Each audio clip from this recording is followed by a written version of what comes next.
ओम नमः शिवाय। इस संसार का कानून हो सकता है अंधा, लेकिन ईश्वरीय अदालत के न्यायाधीश हैं शनिदेव और मनुष्यों को उनके कर्मों का फल देते हैं शनिदेव। आप सभी जानते ही हैं, न्याय के लिए जिस तटस्थता, पारदर्शिता की जरूरत पड़ती है, जिस शक्ति की आवश्यकता होती है, वह सब शनिदेव के व्यक्तित्व में परिलक्षित होती है। और परब्रह्म परमेश्वर ने मानव को उसके कर्मों के अनुसार उचित और निष्पक्ष फल देने के लिए 9 ग्रहों को मिलाकर एक आकाशीय न्यायालय बनाया है। उस न्यायालय का मुख्य न्यायाधीश शनिदेव को बताया गया है।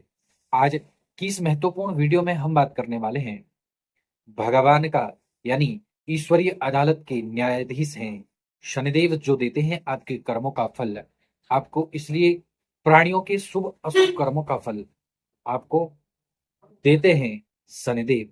शनिदेव सर्वोच्च न्यायाधीश के रूप में कार्य करते हैं।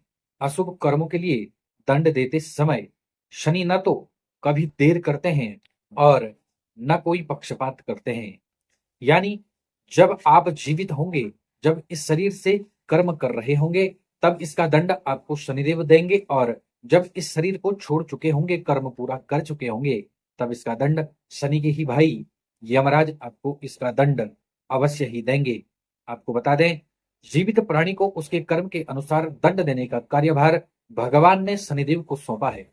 शनिदेव अकारण किसी को कष्ट नहीं पहुंचाते हैं, बल्कि व्यक्ति के पूर्व में किए गए शुभ और अशुभ कर्मों के अनुसार ही फल प्रदान करते हैं।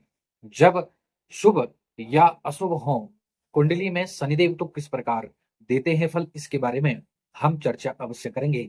यदि आप चैनल पर नए हैं, आपने हमारे यूट्यूब चैनल को सब्सक्राइब नहीं किया है, तो चैनल को सब्सक्राइब करें, बेल आइकन का बटन दबाएं, कमेंट बॉक्स में ओम नमः शिवाय का उच्चारण आपको अवश्य करना चाहिए।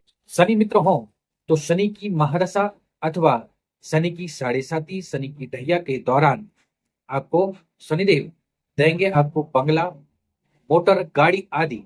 पुत्री का विवाह अच्छे घर में होना आपको सुख संपत्ति ऐश्वर्य की करते हैं प्राप्ति।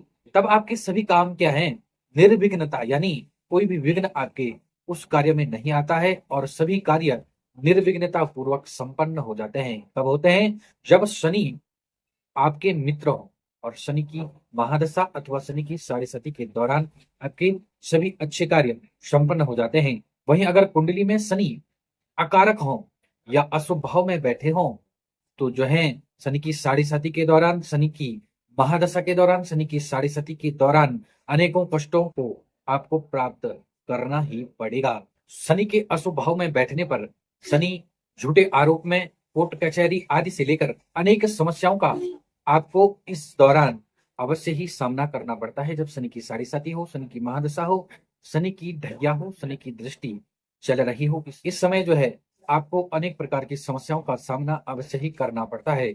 अशुभ शनि के कारण व्यक्ति को कारावास का कष्ट भोगना पड़ता है। जिस पर शनि की कुदृष्टि होती है, वह व्यक्ति रोगी होता है, व्याधि होता है, संकटों से वह ग्रस्त हो जाता है। बने कार्य ऐसे मोड़ पर आकर जो है बिगड़ जाते हैं कि पीड़ित व्यक्ति के मन में आत्महत्या जैसे ख्याल आने लगते हैं। बेवजह क्लेश जैसी नियति का हिस्सा बन जाते हैं। 7.5 का सामान्य व्यक्ति प्रायः खराब ही समझते हैं, लेकिन अगर कुंडली में शनि बलवान हो, कारक हो और शुभ भाव में बैठे हो, तो शनि 7.5 के दौरान मनुष्य की सोई हुई किस्मत अवश्य ही जगती है और उसकी सोई हुई किस्मत का दरवाजा अवश्य ही खुलता है। मनुष्य तो अपने कर्मों का लेखा जोखा स्वयं भोगता है, ग्रह केवल निमित्त होते हैं। कर्म फल देने के लिए भगवान शिव द्वारा शनि को दंड नायक नियुक्त किया गया है। आज की इस वीडियो का उद्देश्य यही है, भगवान का जो न्यायालय है, वहां भगवान ने सारी व्यवस्था की है। यदि आप जो हैं आपके कर्म अच्छे होंगे तो शनि आपके मित्र होंगे, यदि आपके कर्म गलत हैं तो शनि आपके शत्रु आपको शत्रु रूप में अवश्य ही प्राप्त होंगे और उसी अनुसार आपको वे दंड देंगे, क्योंकि शनि है न्यायाधीश। तो यह वीडियो कैसी लगी कमेंट बॉक्स में अवश्य बताएं। वीडियो को ज्यादा से ज्यादा शेयर करने का प्रयास करें, और यदि अभी भी हमारे यूट्यूब चैनल से आप नहीं जुड़े हैं तो हमारे YouTube चैनल से अवश्य ही जुड़ें। राधे राधे। धन्यवाद।